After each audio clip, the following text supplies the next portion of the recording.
Hello everyone, कैसे हैं आप सभी। आई होप सो आप सभी अच्छे होंगे। लास्ट क्लास में हमने किया था आपका मैचिंग कॉन्सेप्ट, बहुत डिटेल में किया था और आधा घंटे हमने उस पर दिए थे। ठीक है, उसके साथ ही हमने कुछ छोटे छोटे कॉन्सेप्ट और किए थे जिसमें कंजर्वेटिज्म था। मैंने आपसे कहा था कि डुअल एस्पेक्ट का जो कॉन्सेप्ट है उसको हम नेक्स्ट क्लास में करेंगे, क्योंकि थोड़ा सा बड़ा और लेंदी कॉन्सेप्ट है। अगर हमें अच्छे से समझना है तो हमें इस पर टाइम देना पड़ेगा, राइट। तो आज की क्लास में हम स्टार्ट कर रहे हैं डुअल एस्पेक्ट कॉन्सेप्ट से। क्या होता है, क्या कहता है, हम चलो देखते हैं। ठीक है, बहुत ही सीधा सा प्यारा सा कॉन्सेप्ट है। एक एग्जांपल लेंगे और इसको समझेंगे। ठीक है, ठीक है, इस एक एग्जांपल लेंगे और इसको समझेंगे। Dual aspect concept. ठीक है, बहुत ही छोटा, बहुत ही प्यारा सा कॉन्सेप्ट है ये। ओके, देखो, डुअल का मतलब अगर मैं आपसे पूछूं तो क्या होता है? दो। ठीक है, एस्पेक्ट का मतलब पूछूं तो क्या होता है? पहलू। मतलब ये कॉन्सेप्ट बहुत ही, अगर मैं लेमन लैंग्वेज में बोलूं तो ये बोलता है कोई भी ट्रांजैक्शन, कोई भी ट्रांजैक्शन हो, एक्स वाई जेड कोई भी ट्रांजैक्शन हो या इवेंट हो, उसके क्या होते हैं? दो पहलू होते हैं। उसके क्या होते हैं? उसके दो पहलू होते हैं। है डुअल एस्पेक्ट, उसके डुअल एस्पेक्ट्स होते हैं। अब आप कहोगे डुअल एस्पेक्ट्स क्या हैं अकाउंटिंग की लैंग्वेज में? तो अकाउंटिंग की लैंग्वेज में ये डुअल एस्पेक्ट्स क्या है? Debit and credit. क्या है? Debit and credit. तो खैर जनरल एंट्रीज हम पढ़ेंगे तो हम समझेंगे डेबिट क्या है, क्रेडिट क्या है, क्या डेबिट होता है, क्या क्रेडिट होता है। ठीक है, वो दूर की बात है, लेकिन अभी हमें डुअल एस्पेक्ट कॉन्सेप्ट को समझे कैसे दो चीजों को ये इंपैक्ट करता है। ठीक है, चलो समझते हैं। राइट, मानो एग्जाम्पल लेते हैं। ठीक है, एग्जाम्पल लेते हैं।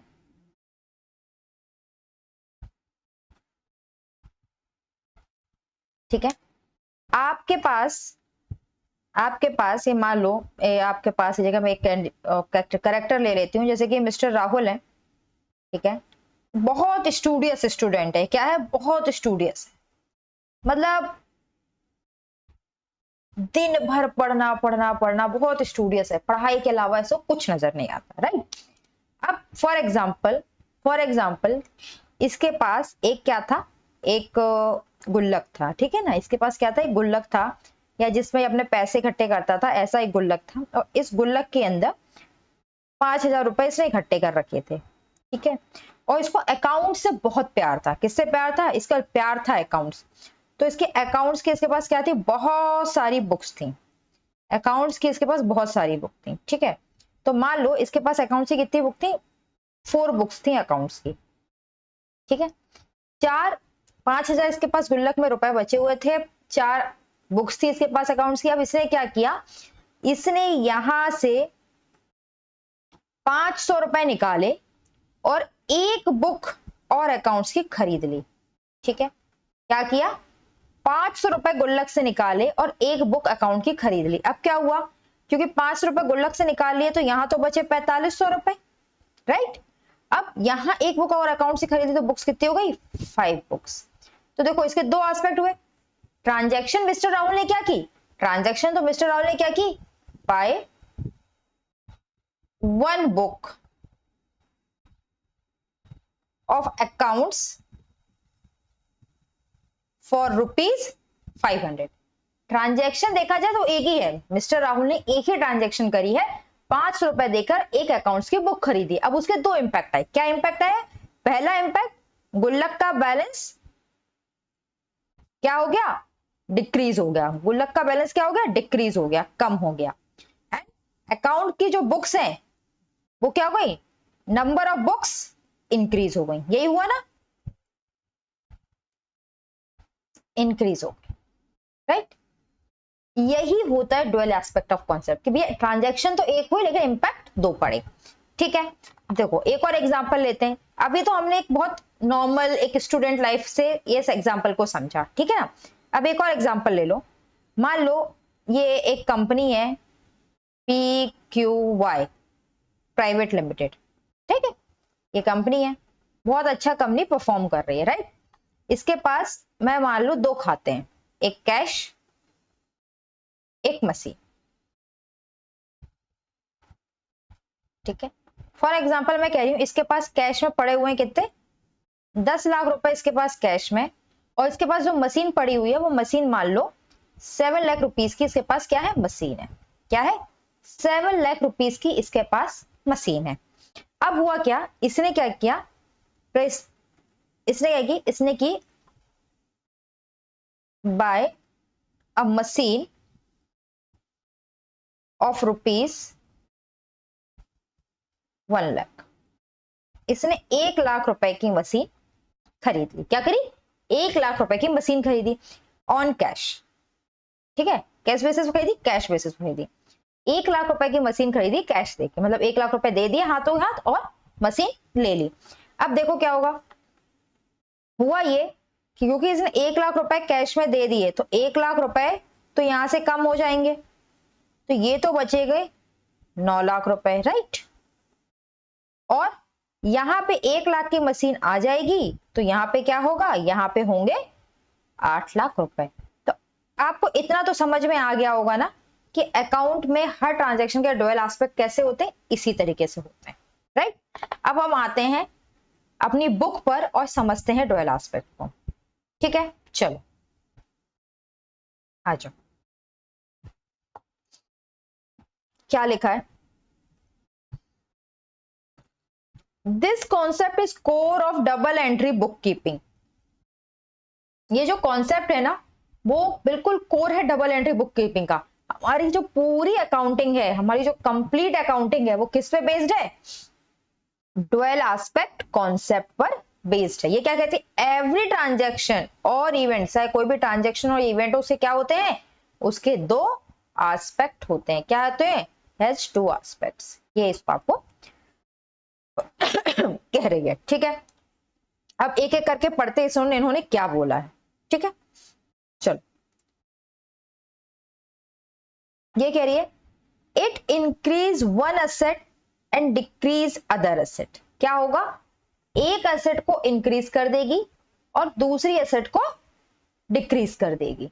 कैसे होगा, देखो एग्जांपल बताऊं इसका, पहले का एग्जांपल देखो। ये क्या कह रहे हैं, ये कह रही एक एसेट को इंक्रीज करेगी दूसरे एसेट को डिक्रीज कर देगी, राइट। मान लो आपके पास कैश था 5,000 रुपए, राइट। आपके पास डेटर थे कितने के, 20,000 रुपए के, राइट। कैश था 5,000 रुपए का और डेटर थे 20,000 रुपए के। आई थिंक 1 मिनट के लिए वीडियो रुक गया था, अब सही चला, ठीक है। अब मैं कह रही हूं आपसे, मैं कह रही हूं cash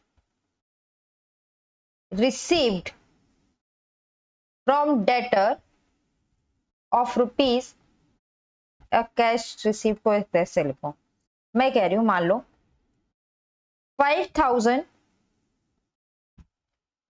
cash received from debtor, 5,000 रुपए कैश डेटर से रिसीव्ड हुआ, तो अब क्या होगा, अब क्या होगा, देखो देखो अब क्या होगा,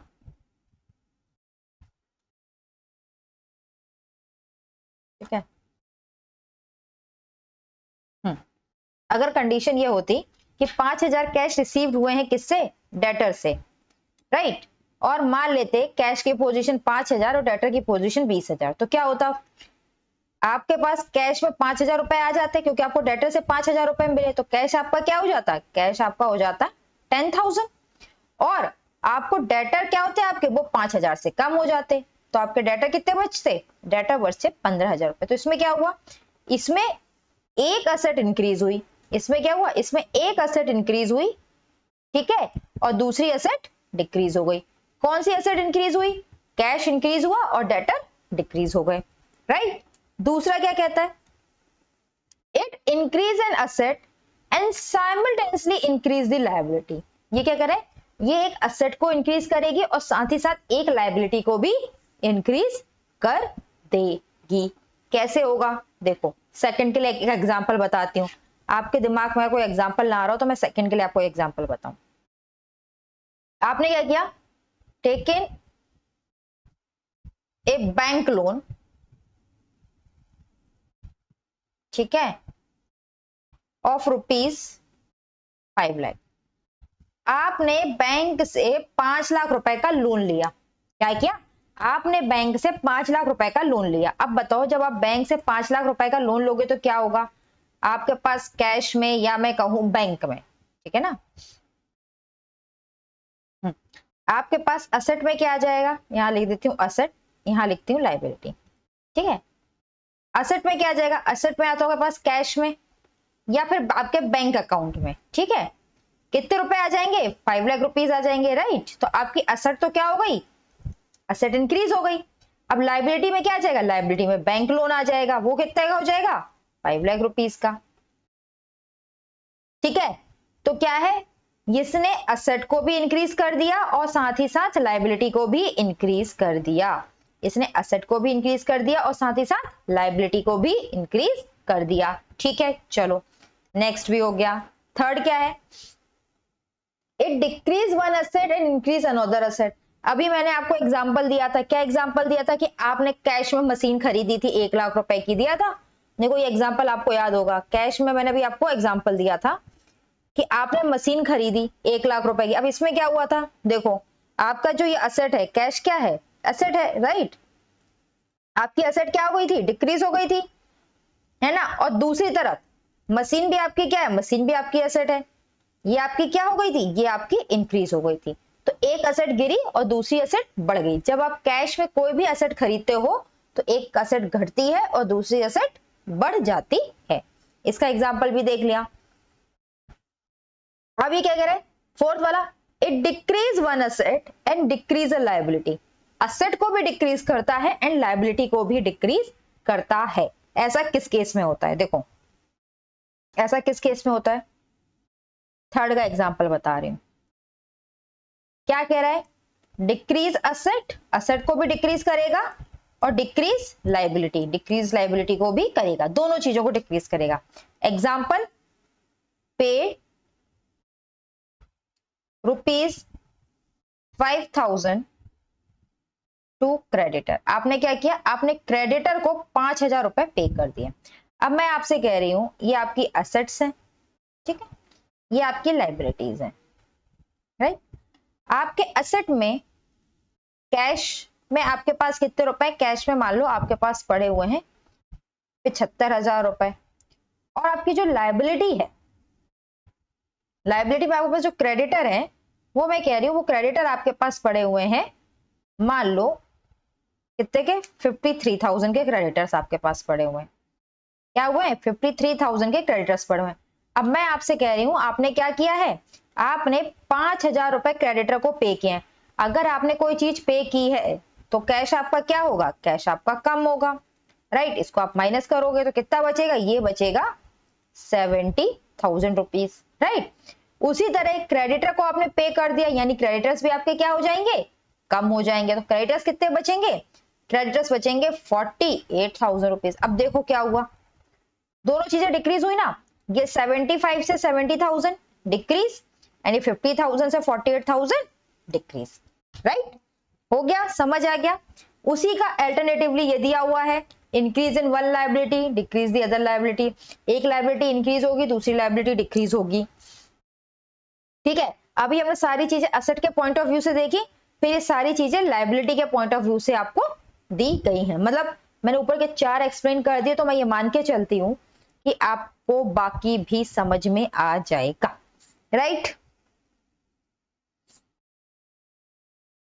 चले आगे बढ़े। बिल्कुल, अगर आपको इसके एग्जाम्पल्स नहीं समझ में आए कि क्या क्या हो सकते हैं, you can definitely ask me, okay. Comment section में you can definitely ask me. जैसे कि मैं आपको एक, चलो मैं अब इसको इतना डीपली एक्सप्लेन नहीं करूंगी, लेकिन बता देती हूँ। Increase one liability decrease other liability, क्या हो सकता है, एक लायबिलिटी तो इंक्रीज हो रही है, दूसरी लायबिलिटी डिक्रीज हो रही है। फॉर एग्जाम्पल, आपके पास पहले से बैंक लोन था, उसको पे करने के लिए आपने एक और बैंक लोन ले लिया, ठीक है। पहले से बैंक लोन था, उसको पे करने के लिए एक और बैंक लोन ले लिया, तो एक तरफ तो आप बैंक लोन पे करोगे तो वो लायबिलिटी डिक्रीज होगी, और नया बैंक लोन ले लिया उससे लायबिलिटी इंक्रीज हो जाएगी। Increase liability, increase in asset, liability increase होगी और असेट भी इंक्रीज होगी। तो देखो ये आपका जो एग्जांपल था, आपने लोन लिया, लोन लेने से लायबिलिटी भी इंक्रीज हो गई और आपकी असेट भी इंक्रीज हो गई। फिर क्या करें, डिक्रीज लायबिलिटी, लायबिलिटी घटा रहे हो लेकिन अदर लायबिलिटी क्या हो रही है, अदर लायबिलिटी आपकी इंक्रीज हो रही है। तो ये जो है ना, ये सेम ही एक तरह से आप लायबिलिटी एक डिक्रीज कर रहे हो और दूसरी बढ़ रही है, राइट। फिर decrease liability, decrease asset, decrease liability, decrease asset का मैंने आपको एग्जांपल दिया था, यहाँ लायबिलिटी भी डिक्रीज हो रही है और असेट भी डिक्रीज हो रही है। ठीक है, तो ये अल्टरनेटिवली है, कहने का तरीका अलग है, बस वही चीज है, इसलिए इसको ज्यादा एक्सप्लेन करने की रिक्वायरमेंट नहीं है। उसके बाद ना आपके पास एक बड़ा प्यारा सा एग्जाम्पल दिया हुआ है यहाँ पर बैलेंस शीट के साथ।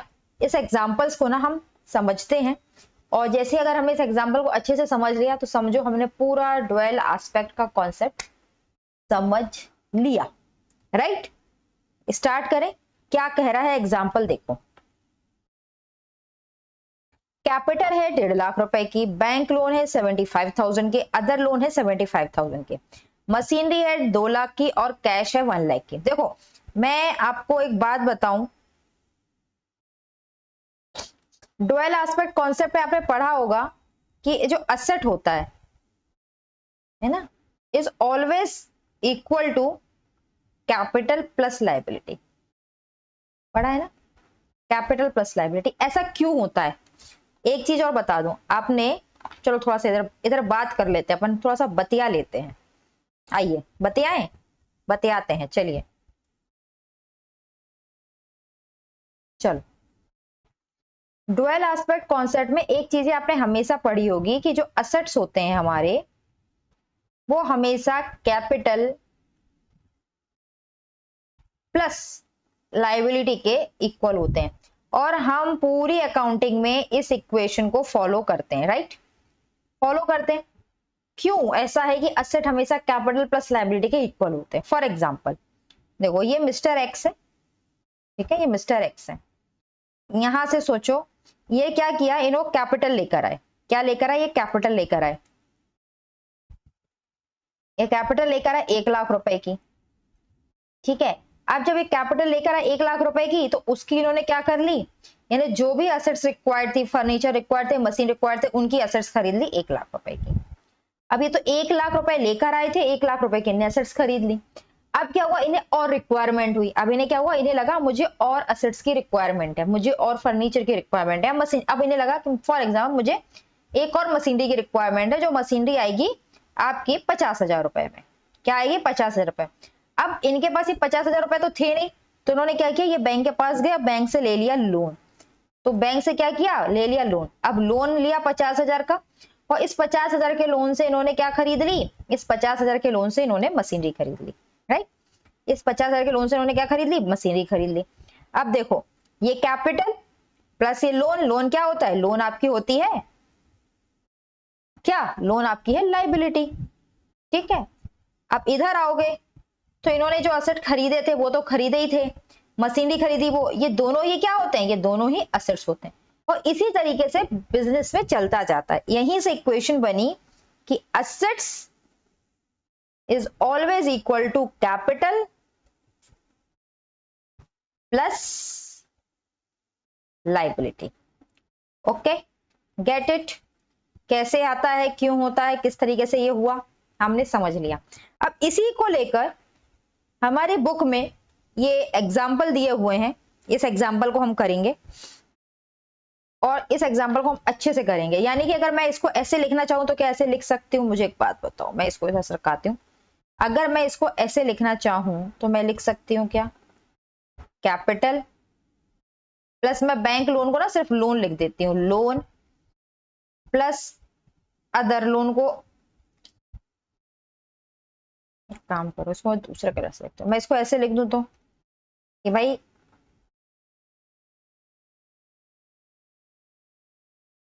Capital plus bank loan plus other loan को ओ लोन लिख देती हूँ, equal to machinery plus cash. ठीक है, तो देखो इक्वेशन वही बनेगी, क्या बनेगी? आप कहोगे हमारे पास क्या है, हमारे पास 1.5 लाख की कैपिटल है, ठीक है, हमारे पास बैंक लोन है 75,000 का, ठीक, प्लस हमारे पास अदर लोन है 75,000 के, हमारे पास मशीनरी है 2 लाख की और कैश है 1 लाख का। ठीक है, टोटल करोगे तो देखो इसका टोटल करोगे, इसका टोटल करोगे तो आपको मिलेगा 3 लाख। लेकिन मुझे आगे के इसके एग्जांपल समझाने हैं, इसीलिए ना मैं इसको लाइन को भी हटा दूं, आप टोटल कर लो वही आएगा। 150 75 plus 75 150 150 plus 150 3 lakh and 2 plus 1 is 3 lakh. ठीक है, कह रहा ये हमें नहीं करना है। अब आगे देखो क्या कह रहा है, अ new machine is purchased paying 50,000 in cash. कह रहा है हमने एक नई मशीन खरीदी है, हमने एक नई मशीन खरीदी है 50,000 रुपए कैश में पे करके। यानी कि इसका मतलब क्या हुआ, देखो ये कह रहा है ना, अ new machine is purchase paying 50,000 in cash. इसका मतलब हुआ कि भैया, इसका मतलब हुआ क्या हुआ, इसका मतलब देखो, इसका मतलब हुआ कि कैश में से तो 50,000 कम होंगे 50 के, ठीक है, और इसने क्या किया है, मशीन परचेज की है। अब मशीन परचेज की है तो नई मशीन में क्या आ जाएगा, नई मशीन में 50,000 रुपए जुड़ जाएंगे, ठीक है, प्लस। तो अगर इसके बाद आप इक्वेशन बनाओगे तो क्या इक्वेशन बन जाएगी, देखो आपकी इक्वेशन बनेगी क्या, आपकी इक्वेशन बनेगी 1.5 लाख 75,000 और 2,50,000 प्लस 1 लाख में से 50,000 घटा दोगे तो ये 50,000 बचेगा, राइट। अब मैं कहूं इसे बैलेंस शीट बना लो, तो आप बड़े आसानी से बैलेंस शीट बना लोगे। आप कहोगे मेरी कैपिटल कितनी है, आप कहोगे कैपिटल है 1,50,000, ठीक है ना। आप कहोगे मेरा जो बैंक लोन है वो कितना है, वो है 75,000, मेरा अदर लोन जो है वो भी है 75,000, so it is 3 lakh, no issue. ठीक, इधर आओगे तो कहोगे क्या, मशीन कितनी है, मशीन है आपकी 2 लाख और कैश, सॉरी, मशीन आपकी खरीदने के बाद कितनी हो गई, मशीन आपकी हो गई 2,50,000, machine is 2,50,000 and cash is 50,000। इसका टोटल करोगे then it is also 3 lakh. Okay, great, समझ में आ गया। अब देखो इसी की तरह हम इसका बी पॉइंट देखते हैं, इसी से तरह हम इसका बी पॉइंट देखते हैं। मैं इसको अभी हटा दूंगी ना, बार बार लिखना पड़ेगा। इसका B point, a new machine is purchase for ₹50,000 on credit. ये कह रहा है कि 50,000 रुपए की हमने एक मशीनरी खरीदी, किस पे खरीदी, क्रेडिट पे खरीदी, and cash to be paid later on, और कैश हम क्या करेंगे, पे करेंगे लेटर ऑन। चलो अच्छी बात है, देख लिया ना। तो अब देखो एक काम करते हैं ना, मैं वैसे तो मैंने सोचा नहीं था बट इसको मैं कॉपी कर लेती हूँ, जो हमारा इतना हिस्सा है इसको हम कॉपी करके इसका बी पार्ट करते हैं। ठीक, इसका हम बी पार्ट, ए भाई, ओके ठीक है, इसका बी पार्ट करें। ओके चलो, अब देखो क्या, देखो जरा ध्यान से देखो, जरा ध्यान से देखो, जरा ध्यान से देखो, देखो ठीक है। हाँ हाँ, ये क्या बोल रहा है, हमने क्या करी है, मशीन परचेज करी है, ठीक है, आपने मशीन परचेज करी है तो ये तो बहुत अच्छी बात है, मशीन परचेज करना तो अच्छी बात होती है ना। आपने मशीन परचेज करी है तो हम क्या करेंगे, इसको भी हम थोड़ा अच्छे से लिखते हैं। मशीन परचेज करी है, 2 लाख की मशीन थी, 1 लाख रुपए कैश में थे। अब ये कह रहे हैं कि 2 लाख की मशीन, 50,000 की मशीन हमने परचेज की है। मैंने कहा बहुत अच्छी बात है, 50,000 की मशीन परचेज की तो मशीन कितने की हो गई, मशीन तो हो गई 2.5 लाख रुपए की, प्लस कैश में कुछ होगा नहीं तो कैश एज इट इज आ गया 1 लाख रुपए का। अब ये कह रहा है किस पे खरीदी है, किस पे खरीदी है, देखो क्या बोल रहा है, चिल्ला चिल्ला के बोल रहा है, ऑन क्रेडिट। ऑन क्रेडिट का मतलब क्या हो गया, इसके पास क्या आ गए, इसके पास क्रेडिटर आ गए, तो हम यहाँ पे क्या करेंगे, हम यहाँ पे क्रेडिटर ऐड कर देंगे। कितने के क्रेडिटर ऐड करेंगे, हम कहेंगे 50,000 की मशीनरी खरीदी तो 50K के क्रेडिटर ऐड कर दो, ठीक है।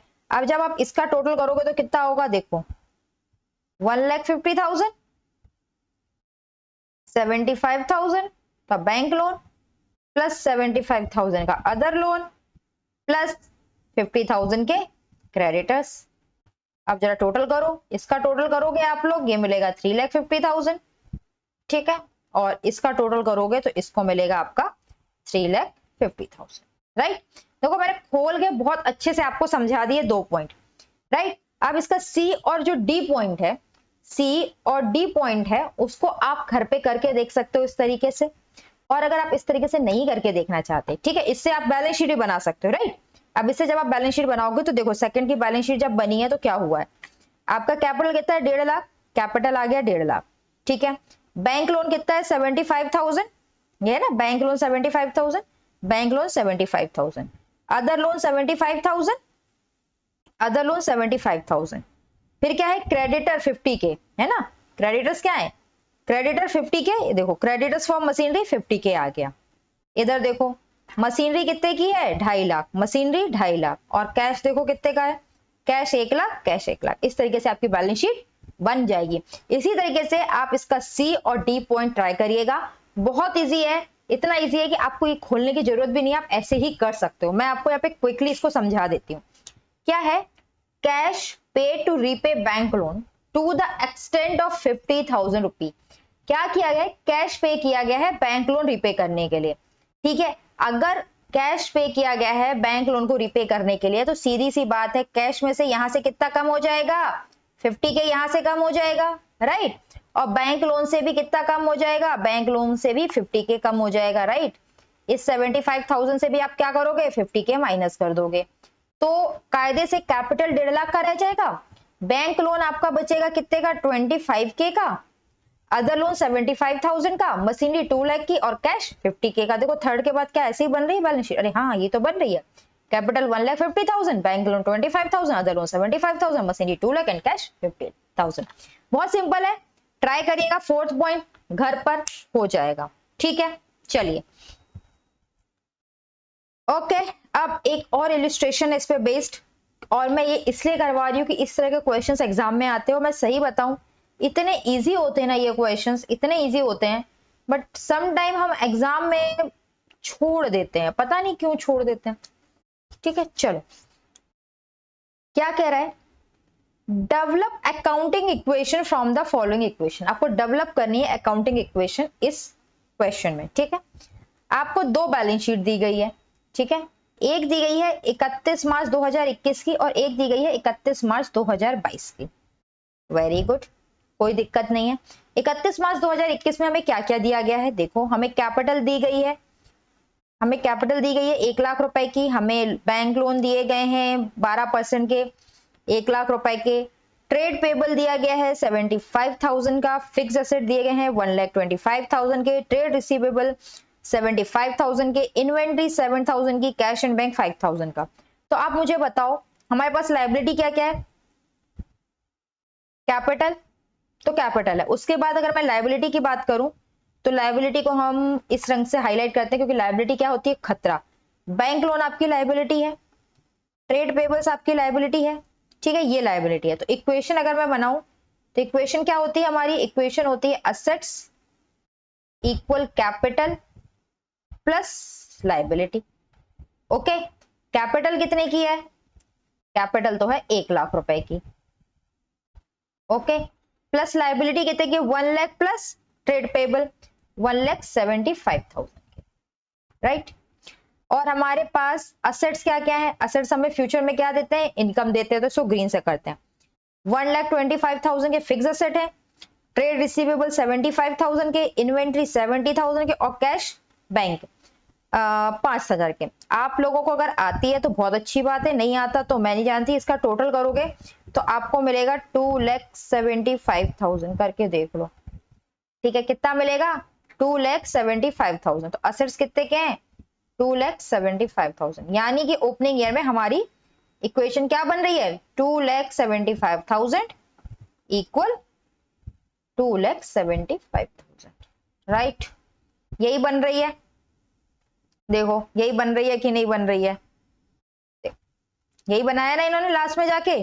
इन्होंने देखो क्वेश्चन में कैसे किया, इक्विटी इक्वल कैपिटल होता है 1 लाख का है, लाइबिलिटी में क्या आएगा, bank loan plus trade payable, तो इन्होंने इनको जोड़ा तो 1,75,000। असेट्स में क्या क्या आएंगे, fix asset, trade receivable, inventory, cash and bank. इन्होंने सबका टोटल किया, कितना बना, सबका टोटल किया तो बना 2,75,000। फिर इसको इन्होंने इक्वेशन में रख दिया, equity plus liability equal asset, 1 lakh plus 1,75,000 equal 2,75,000 आ गया। आ गया ना। चलो आगे क्या बोलता है, आगे हमें निकालना है 31 मार्च 2022 को कैपिटल कितनी थी, हमें ये निकालना है। ठीक है, तो भैया कैपिटल निकालने के लिए फॉर्मूला क्या होगा, सबसे पहले अच्छा क्वेश्चन में नीचे क्या लिखा है, find profit for the year and balance sheet as on 31 March 2022। मतलब आपको बताना है 31 मार्च 2022 को प्रॉफिट क्या रहा होगा, तो उसके पहले तो हम क्या निकालेंगे, हम निकालेंगे कैपिटल, राइट, हम क्या निकालेंगे, कैपिटल। चलो तो निकाल लेते हैं कैपिटल। कैपिटल निकालना कौन सी बुरी बात है, बड़ी बात है ना। हमें कैपिटल निकालते हैं सबसे पहले, कब का, 31 मार्च 2022 का निकाल लेंगे।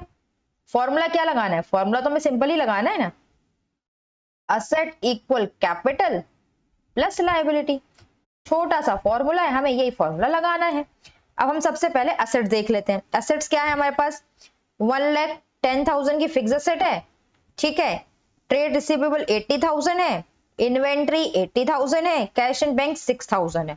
इसका टोटल करोगे तो कितना होगा, 80 प्लस 80 160, 160 प्लस 6 1,66,000, और सबको टोटल करोगे तो अराउंड आएगा 2,66,000 if I am not wrong, if I am not wrong it will cost, sorry हाँ 2,76,000। ठीक है, आप इन सब का टोटल करो, असेट्स का, इन सारी असेट्स का टोटल करो, कितना आता है, ये आएगा 2,76,000। तो ठीक है भैया, हमें असेट्स तो मिल गई 2,76,000, सॉरी 2,76,000, राइट। कैपिटल तो हमें निकालना है, प्लस लाइबिलिटी कितनी है, लाइबिलिटी देखोगे तो 1 लाख का बैंक लोन है और 70,000 के ट्रेड पेबल है, यानी लाइबिलिटी कितने की है, लाइबिलिटी है 1,76,000 की, सॉरी 1,70,000 की, राइट। तब आप कैपिटल आराम से निकाल सकते हो, कितने की कैपिटल आएगी, कैपिटल आ जाएगी 2,76,000 माइनस 1,70,000।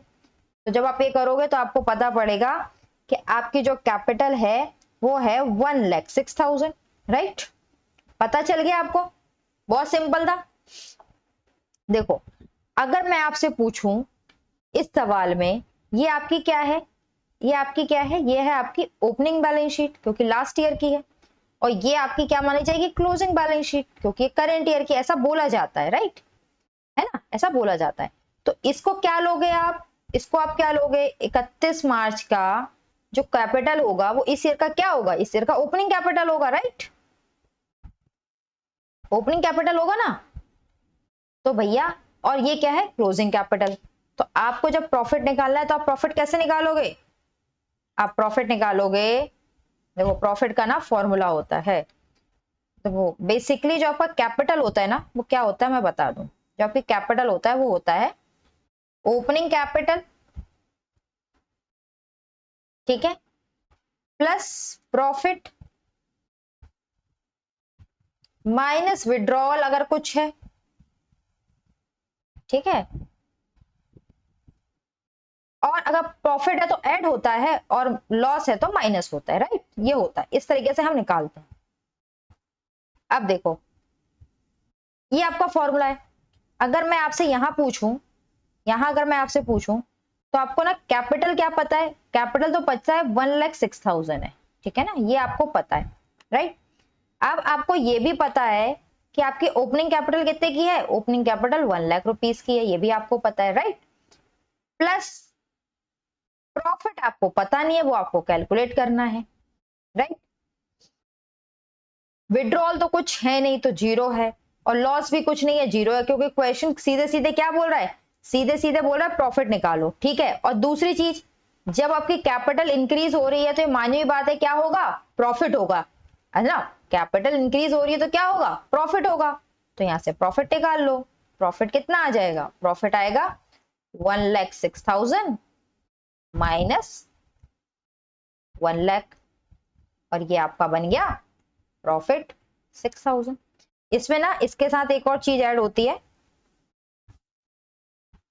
Capital introduce. आप आगे सीखोगे, ज्यादा परेशान मत हो, कैपिटल इंट्रोड्यूस अगर आप कुछ करते हो तो वो और ऐड होता है, इसके बाद ये आ जाता है, राइट। ये इसका करेक्ट फॉर्मूला होता है।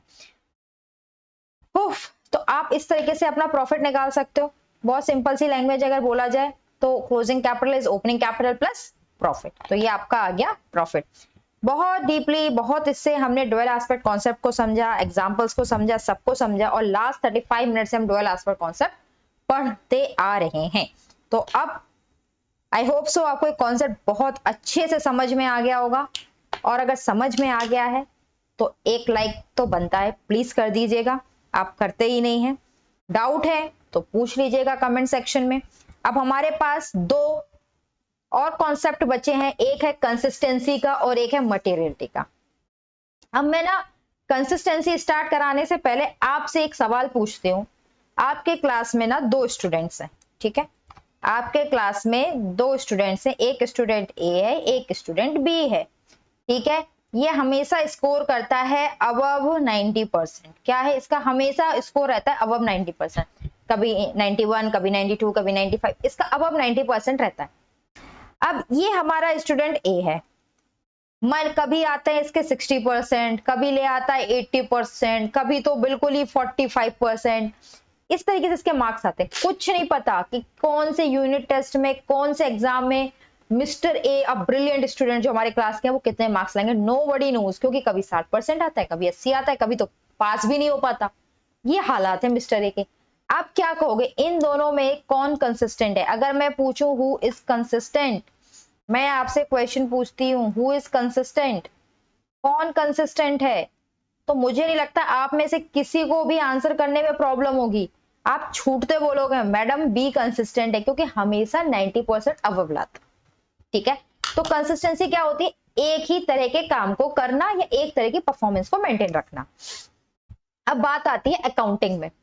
अकाउंटिंग में कंसिस्टेंसी क्या है भाई, जब आप अकाउंट्स बनाते हो, अपने बुक्स ऑफ अकाउंट्स बनाते हो, फाइनेंशियल स्टेटमेंट बनाते हो, तो आप बहुत सारी चीजें पर जजमेंट लेते हो, राइट लेते हो, बहुत सारी अकाउंटिंग पॉलिसीज आप फॉलो करते हो। तो आपको क्या करना चाहिए, उन अकाउंटिंग पॉलिसी को कंसिस्टेंटली फॉलो करना चाहिए। क्या करना चाहिए, अकाउंटिंग पॉलिसी को कंसिस्टेंटली फॉलो करना चाहिए। फॉर एग्जाम्पल, आपने डेप्रिसिएशन लिया, आपका मन किया पहले ईयर, तो आपने पहले ईयर डेप्रिसिएशन लगाया एसएलएम मेथड से। दूसरे दिन आपने कहा नहीं अब मैं एसएलएम मेथड नहीं लगाऊंगा, अब तो मैं डब्ल्यूडीबी मेथड लगाऊंगा।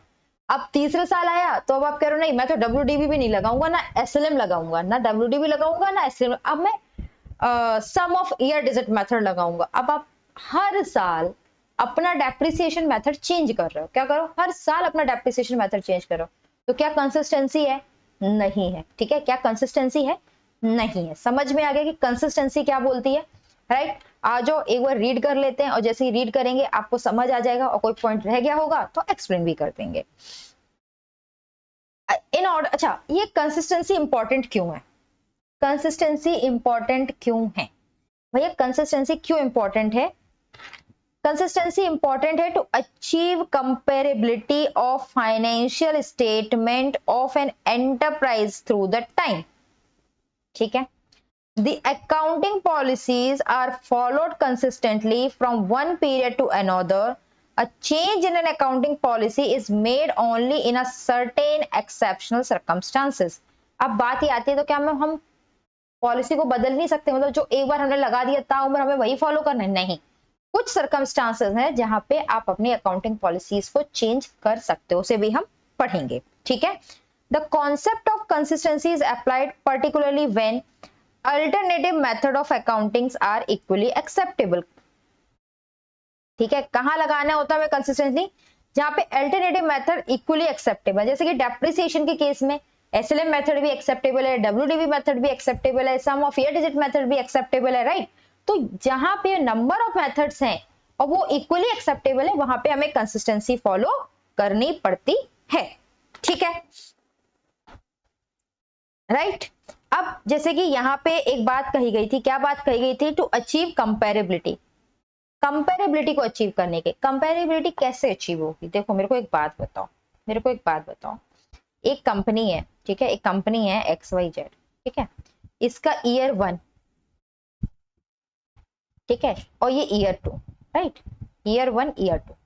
अब इसके जो प्रॉफिट था ना बिफोर डेप्रिसिएशन, इसका प्रॉफिट बिफोर डेप्रिसिएशन था 2 लाख, ठीक, और ईयर 2 में इसका जो प्रॉफिट था, ठीक है, इसका जो प्रॉफिट था वो प्रॉफिट क्या था?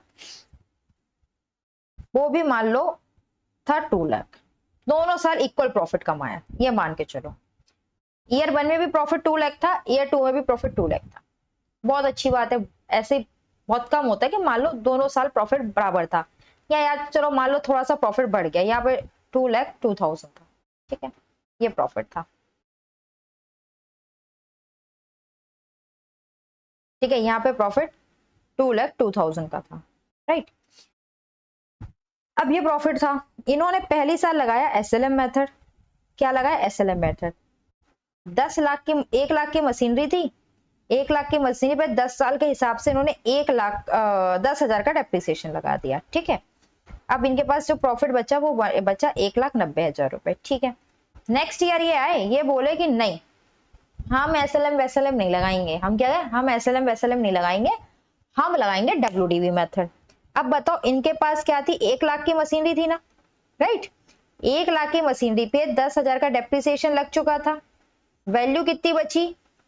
90,000 रुपीज, राइट। अब इन्होंने क्या बोला कि हम क्या लगाएंगे, अब तो हम नेक्स्ट ईयर से WDV लगाएंगे। तो इन्होंने क्या किया, 90,000 पे 15% से WDV लगा दिया। 19,000 में 50% से WDV लगाया तो क्या आ गया? 13,500 इनका डेप्रिसिएशन आ गया। अब जब आप इसको घटाओगे 0 0, और ये क्या बचा? 10 में से 5 गए, 5, ये बचा 11 में से 3। 1 मिनट ना, मैं कैलकुलेटर कर लेती हूँ।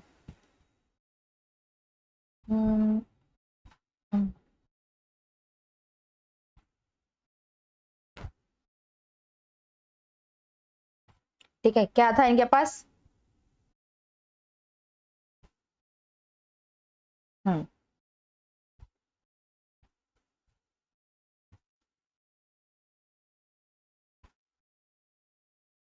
तो इनका प्रॉफिट आया 1,88,500। क्या है इनका प्रॉफिट? इनका प्रॉफिट आया 1,88,500 इनका प्रॉफिट आया। अब देखो, अगर मैं आपसे पूछूं तो आप मुझे एक बात बताओ, वैसे तो इनका प्रॉफिट क्या था? इंक्रीज हुआ था 2,000 से, ठीक है, ऐसे तो प्रॉफिट बिफोर डेप्रिसिएशन इंक्रीज हुआ था 2,000 से, लेकिन डेप्रिसिएशन लगाने के बाद ये जो प्रॉफिट था ये क्या हो गया? ये तो गिर गया। कितने से गिर गया? 1,90,000 से हो गया 1,88,500। ये प्रॉफिट आपका 1,500 से गिर गया। क्या हुआ? ये प्रॉफिट आपका 1,500 से गिर गया। तो आप एक खुद बात बताओ, जब ये प्रॉफिट यहाँ पे 2,000 से इंक्रीज किया था तो प्रॉफिट आफ्टर डेप्रिसिएशन भी इंक्रीज होता अगर ये सेम लगाते। मान लो अगर ये SLM मेथड ही लगाते तो इनका प्रॉफिट क्या होता नेक्स्ट ईयर में?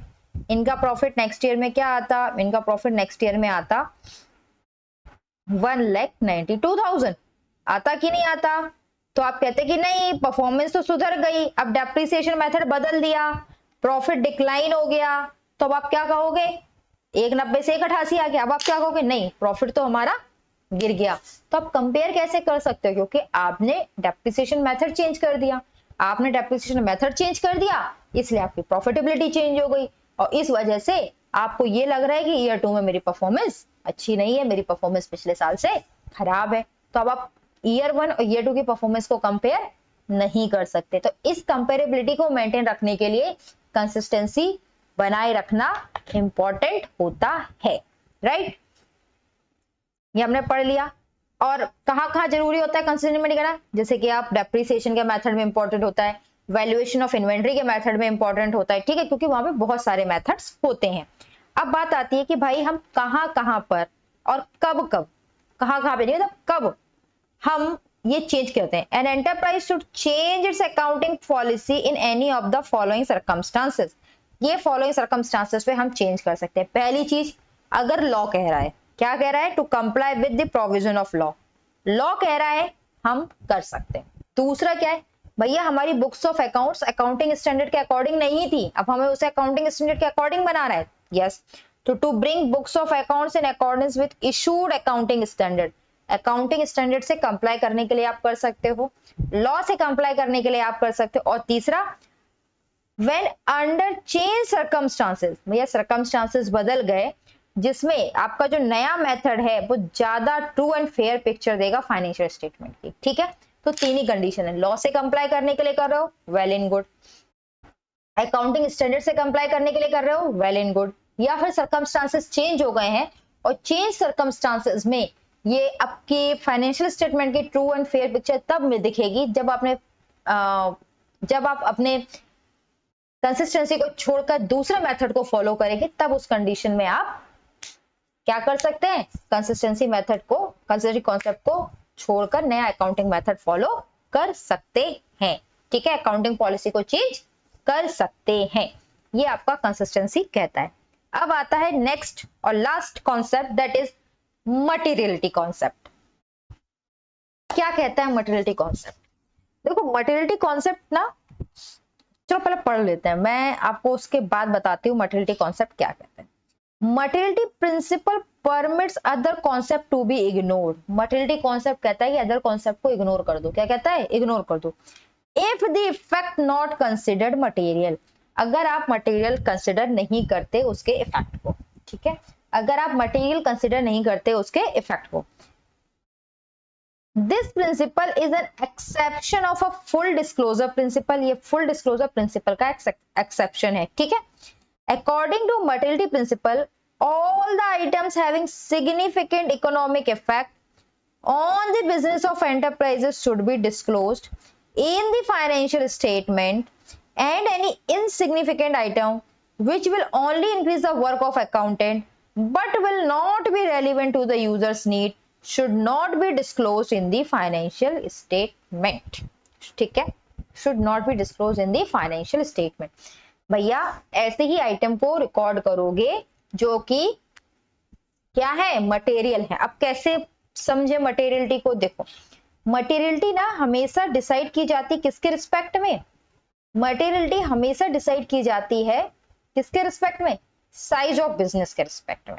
किसके रिस्पेक्ट में? साइज ऑफ बिजनेस के रिस्पेक्ट। बिजनेस का साइज क्या है? ठीक है, अब जैसे मैं आपको कहती हूँ दो बिजनेस है, राइट, दो बिजनेस है, एक का टर्नओवर जो है वो मान लो साल भर का 20,000 रुपया आ रहा है, बहुत खराब बिजनेस है, 20,000 रुपए का ही टर्नओवर है।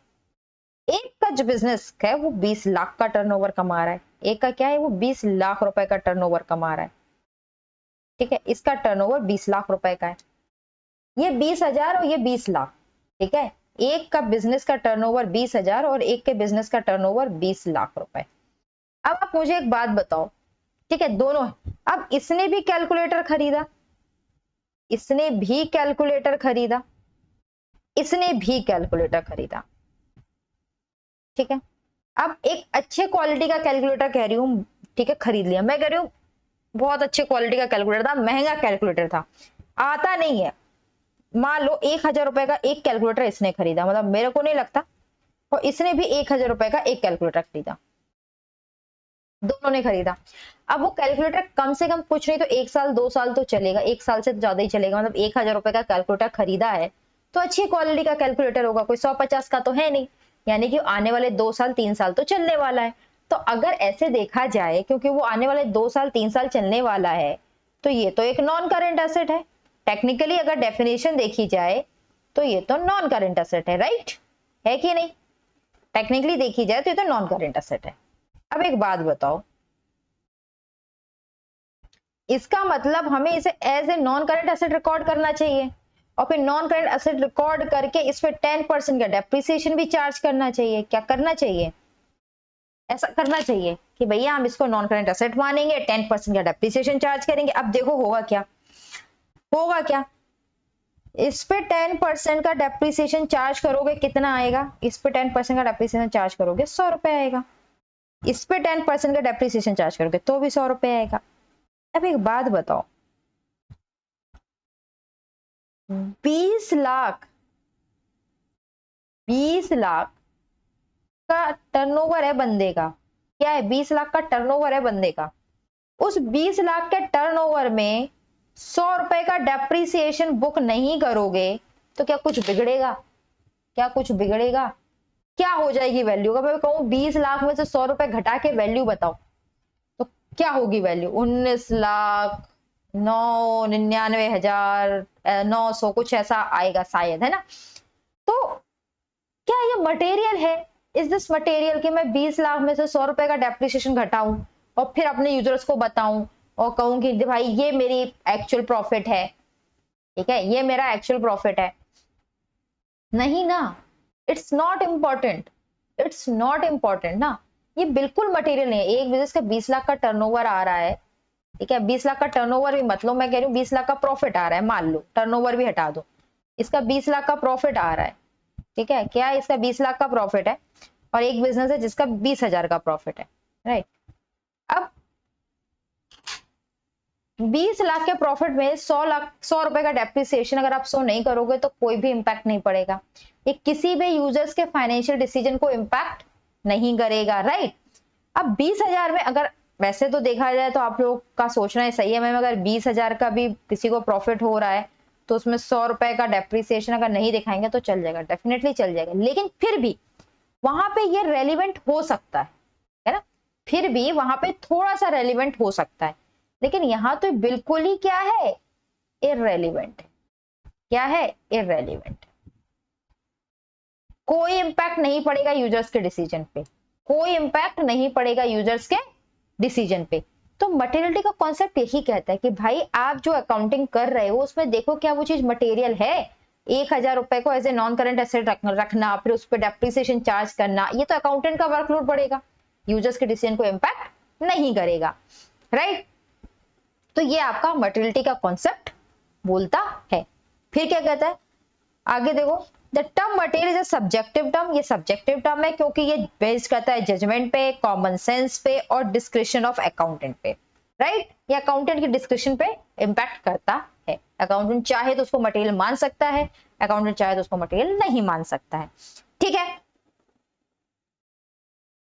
देखो आगे लिखा भी है, The materiality depends not only upon the amount of the item, सिर्फ amount of item पे depend नहीं करता, but also upon the size of the business, business का size क्या है, nature and level of information, level of person making the decision etc, ठीक है? level of person making, अरे कोई बिजनेस के हाई लेवल, शायद बिजनेस के ओनर के लिए 100 रुपए ना मायने रख रहे हो बट किसी और के लिए रख रहे हो, तो बहुत सारी चीजों पे डिपेंड करता है।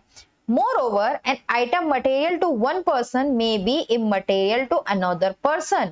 बिल्कुल सही है, एक आइटम जो मेरे लिए मटेरियल है हो सकता है आपके लिए क्या हो? इमटेरियल हो। इसलिए मटेरियलिटी का जो कॉन्सेप्ट है वो क्या होता है? हाईली जजमेंटल होता है। इसलिए जनरली इसके कॉन्सेप्ट को हम साइज ऑफ बिजनेस से कंपेयर करके देखते हैं, ठीक है? आई होप सो समझ में आ गया होगा। अब मटेरियलिटी के कॉन्सेप्ट में ये देखा जाता है कि मेरे ये करने से क्या यूजर्स के डिसीजन इंपैक्ट होंगे। अगर यूजर्स के डिसीजन मटेरियल इंपैक्ट होंगे तो वो चीज क्या है? मटेरियल है। अगर नहीं होंगे तो वो इमटेरियल है, राइट? आई होप सो आपको मटेरियलिटी का कॉन्सेप्ट समझ में आ गया होगा। आगे बढ़ते हैं। हमने भी बहुत सारे कॉन्सेप्ट पढ़े, राइट? बहुत सारे कॉन्सेप्ट पढ़े, उसमें से हमने गोइंग कंसर्न का कॉन्सेप्ट भी पढ़ा, कंसिस्टेंसी राइट नाउ पढ़ा और अक्रूवल पढ़ा। भाई यही तीन कॉन्सेप्ट ऐसे हैं, यही तीन कॉन्सेप्ट ऐसे हैं जिसको हम क्या बोलते हैं? जिसको हम बोलते हैं fundamental accounting assumptions. Fundamental accounting assumption. तो फंडामेंटल अकाउंटिंग अजम्पशंस क्या होते हैं? देखो फंडामेंटल अकाउंटिंग अजम्पशंस वो अजम्पशंस होते हैं जिनको ना डिस्क्लोज करने की रिक्वायरमेंट नहीं होती। No requirement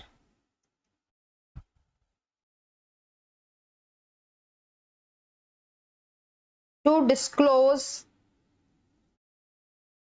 if followed. मतलब अगर आप इन अकाउंटिंग अजम्पशन को फॉलो कर रहे हो तो इनको सेपरेटली डिस्क्लोज करने की रिक्वायरमेंट नहीं है। अगर फॉलो कर रहे हो तो रिक्वायरमेंट नहीं है डिस्क्लोज करने की। अगर फॉलो नहीं कर रहे हो, किसी वजह से आपके बुक्स ऑफ अकाउंट्स में फंडामेंटल अकाउंटिंग असम्पशन फॉलो नहीं हो रहे हैं, तब आपको डिस्क्लोज करना पड़ेगा। तब आपको डिस्क्लोज करना पड़ेगा, ठीक है। तब आपको क्या करना पड़ेगा? डिस्क्लोज करना पड़ेगा। तो ये बात बहुत इंपॉर्टेंट है फंडामेंटल अकाउंटिंग असम्पशन की, लिख लो फंडामेंटल अकाउंटिंग असम्पशन। क्या कहता है फंडामेंटल अकाउंटिंग असम्पशन? फॉलोड, अगर आप फॉलो कर रहे हो, and not followed.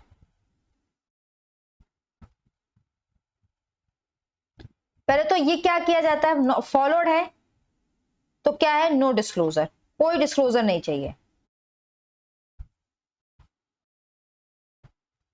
Not followed, disclosure required. अगर फॉलोड नहीं है तो डिस्क्लोजर रिक्वायर्ड है। ऐसा क्यों? ऐसा इसलिए है भाई क्योंकि हम मानते हैं क्या, हम ये मानते हैं these assumptions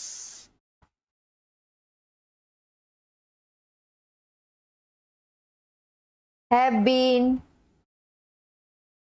already followed। क्या है? already followed। मतलब कुछ लिखो नहीं लिखो तो हम तो ये मान के चलते ही है कि 3 assumptions क्या है? फॉलो किए ही जा रहे हैं, ठीक है। 3 assumptions फॉलो किए ही जा रहे हैं, इसलिए भैया जब फॉलो नहीं होते तब बताना पड़ता है कि हमने फॉलो नहीं किया हुआ है, राइट। चलिए फाइनेंशियल स्टेटमेंट, अब आते हैं qualitative characteristics of financial statement. एक फाइनेंशियल स्टेटमेंट में क्या क्या क्वालिटी होनी चाहिए भाई। आप जब भी कोई सामान खरीदते हो, आप जब किसी कोचिंग इंस्टीट्यूट में किसी टीचर से पढ़ाई करते हो, आप कोई स्कूल ज्वाइन करते हो, व्हाटएवर आप कुछ भी करते हो, तो आप सबसे पहले क्या देखते हो? कुछ ना कुछ क्वालिटीज देखते हो। उसमें क्या होनी चाहिए? क्वालिटीज होनी चाहिए। तो सिमिलरली फाइनेंशियल स्टेटमेंट में भी क्वालिटीज होनी चाहिए।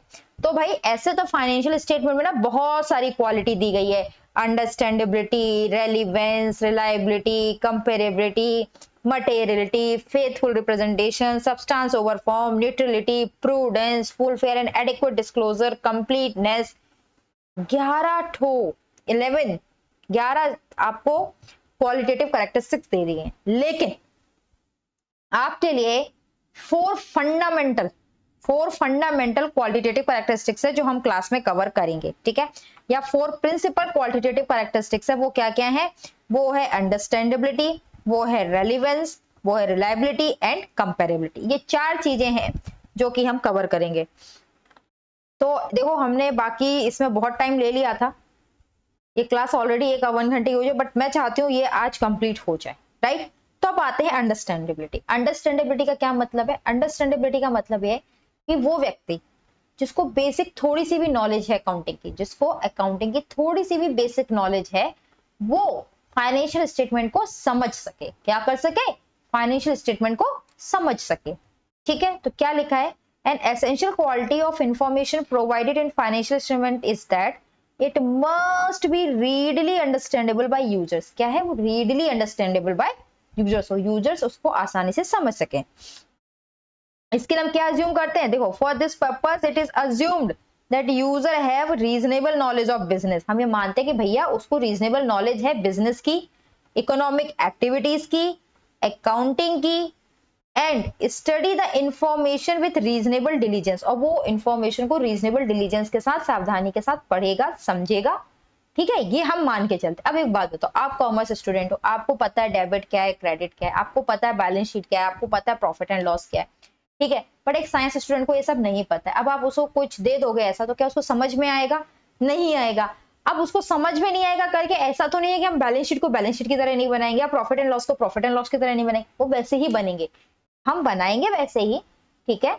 लेकिन हमारा ये रहेगा, अगर उसको थोड़ा सा भी हम बेसिक नॉलेज दे दें, हम उसको थोड़ा भी बता दें कि ये बैलेंस शीट होता है, ये प्रॉफिट एंड लॉस होता है, ये ऐसा है, ये वैसा है, तो वो उसको समझ सके। तो हम ये मान के चलते हैं कि भाई जो वो चीज पढ़ रहा है ना, उसको बेसिक नॉलेज है, ठीक है। अब दूसरा क्वेश्चन आता है, तो क्या हम कॉम्प्लेक्स चीजों को बुक में बताई ना, क्या हम कॉम्प्लेक्स चीजों को फाइनेंशियल स्टेटमेंट में भी ना दें? नहीं, कॉम्प्लेक्स है तो भी आपको देना तो है। अगर कॉम्प्लेक्स है तो आप सिर्फ इसलिए नहीं हटा सकते भाई ये कॉम्प्लेक्स है, यूजर्स को तो समझ में नहीं आएगी, मैं फाइनेंशियल स्टेटमेंट में नहीं देता, ये गलत है। कॉम्प्लेक्स है तब भी आप तो उसको फाइनेंशियल स्टेटमेंट में क्या करेंगे, इंक्लूड करेंगे, ठीक है। लेकिन ट्राई करेंगे कि उसका डिफिकल्टी लेवल क्या हो जाए, कम हो जाए, ताकि यूजर्स उसको आसानी से समझ सके। जैसे कि क्लास में जब एक टीचर होता है तो वो डिफिकल्ट कॉन्सेप्ट को भी बड़े इजी वे में क्या करता है, समझाने की कोशिश करता है, ताकि आपको समझ में आ सके, राइट। तो वही लिखा है, information about complex matter that should be included in financial statement because of its relevance to the economic decision making needs of the user should not be excluded। तो ये इसको पढ़ो, कॉम्प्लेक्स मैटर जो कि इंपॉर्टेंट है किसके लिए, economic decision making of users, उसको आप एक्सक्लूड नहीं कर सकते। किसके ग्राउंड पे, क्या ये बहुत डिफिकल्ट है for certain users to understand, ठीक है। तो क्या है अंडरस्टैंडेबिलिटी का कॉन्सेप्ट, अंडरस्टैंडेबिलिटी के कैरेक्टरिस्टिक्स क्या है कि information readily understandable by users हो।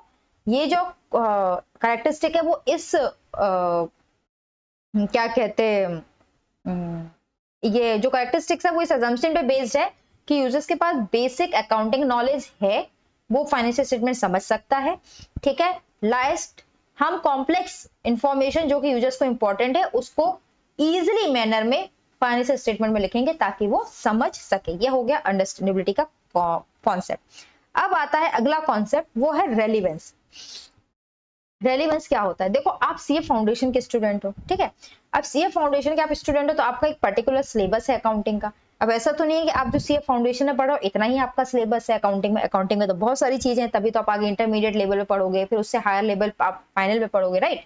अब जैसे कि फॉर एग्जांपल अगर मैं बात करूं तो आपके सिलेबस में ना अकाउंटिंग स्टैंडर्ड के बारे में क्या कहते हैं, सीए फाउंडेशन के सिलेबस में अकाउंटिंग स्टैंडर्ड के बारे में क्या है पता है, इंट्रोडक्शन है। अकाउंटिंग स्टैंडर्ड का क्या गिवन है आपको, इंट्रोडक्शन गिवन है, सिर्फ और सिर्फ इंट्रोडक्शन, कि भैया अकाउंटिंग स्टैंडर्ड्स क्या होते हैं, अकाउंटिंग स्टैंडर्ड्स क्यों आए, क्या क्या अकाउंटिंग स्टैंडर्ड, इसके बारे में सिर्फ और सिर्फ इंट्रोडक्शन आपके सिलेबस में गिवन है।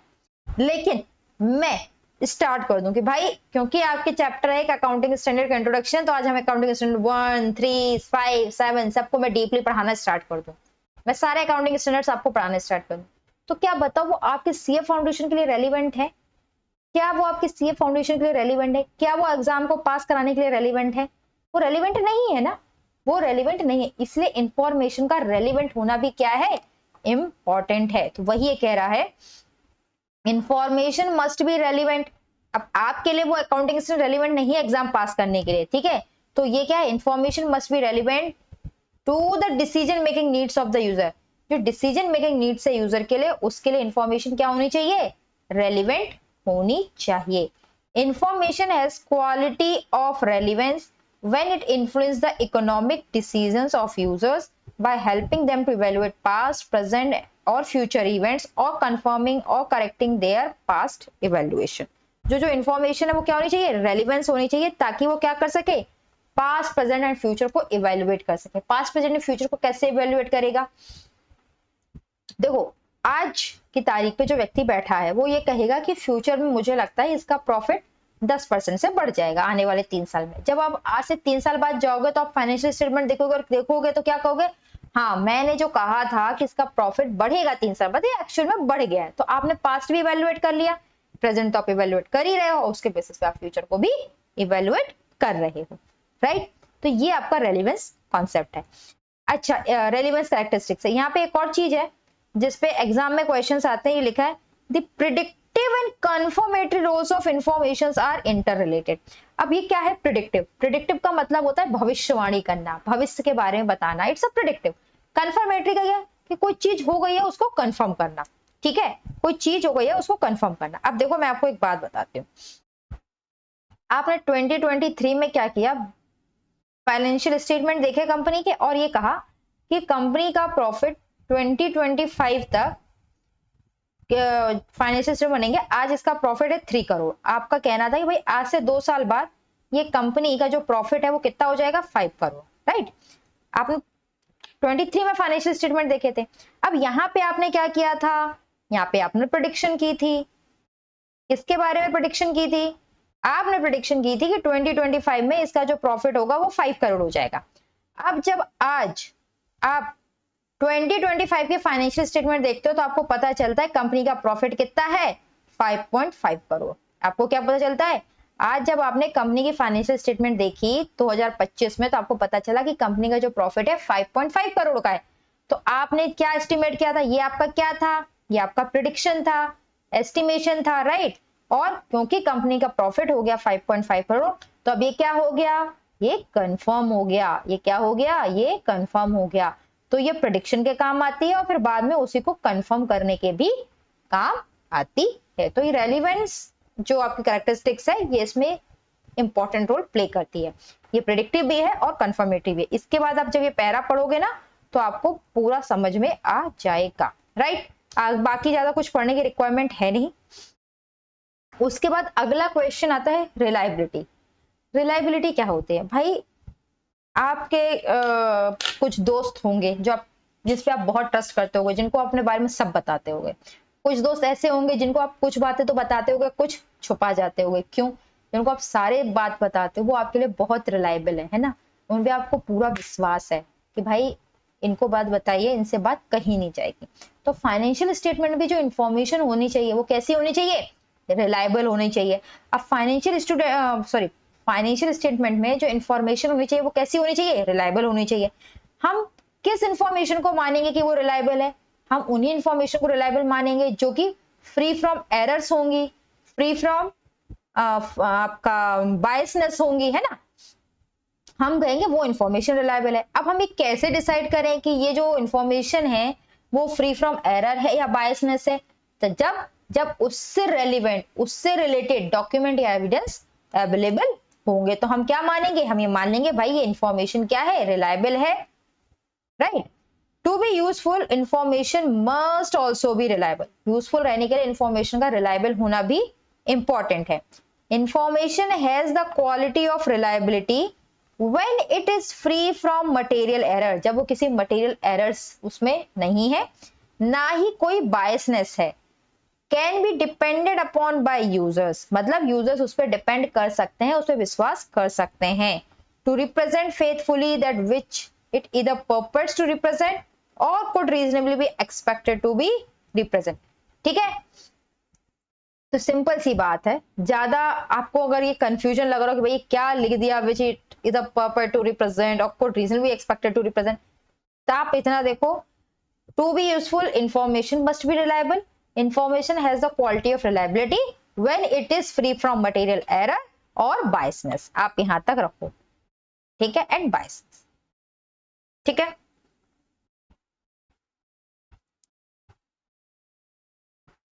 राइट, ये आपका हो गया रिलायबिलिटी।